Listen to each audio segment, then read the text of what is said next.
you doing, sir? I'm doing all right. Good. Great. That's a nice beard you have. Oh, thank you. I've been working on it.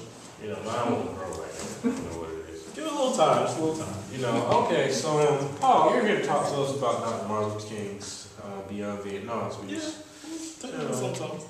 So, tell us, what do you think about this speech? Well, it was one of King's last big speeches. Okay. And a year to the day after he read it, he was actually killed. Okay. But we're not going to dwell on the tragedy of the situation. Let's get to the part where he talks about racism, militarism, and materialism as the greatest threats to peace and justice in the world. Okay. Not just America. And he talks about, there's a line he has in it where he says, silence is betrayal. Okay? And which means basically sitting there not doing anything about these three things is a big problem. And basically we should get out there and do something. Yeah. You guys agree? Yeah. Definitely.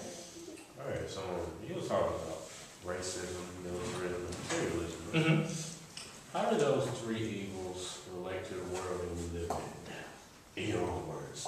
Okay. Well, you see, racism still relates to the world now because people are still disadvantaged because of their cultural background and also their racial background. And then it gets bigger as we get into issues of, I guess, gender and also issues of sexual orientation and then faith when people discriminate. Okay? Then, if we talk about materialism, most of what we see on television everywhere is about always more money, more power, more, consume. And then, when we get into, what's the last thing? Militarism. Right now, war is its most profitable and also its most destructive. And if we continue to, embrace these isms, as I call them, it will only lead to dire outcomes in the future. Okay, yeah. I never heard anybody put it that way. Yeah. Okay.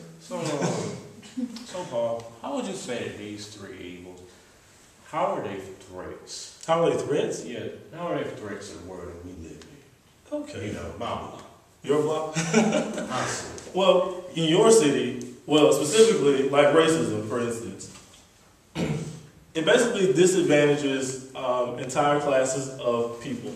And when they're disadvantaged, their public health and welfare is threatened. Okay?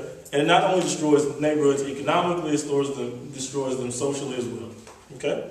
In regards to materialism, I'm sorry, but anytime we have a society where money is more important than human life, we have a big, big problem.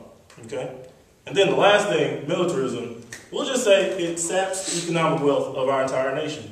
And instead of spending money on programs of social uplift, we spend money on programs of destruction. And once we connect those dots, those three things, it's like there's nothing else left to do. It's like we've identified the monster and we got to shut it down. Amen. Amen, bro. I think so. I never thought about that. Well, people really need to hear that because, these young kids running around here with their pants sagged, just doing all types of But Paul, stick around for a while.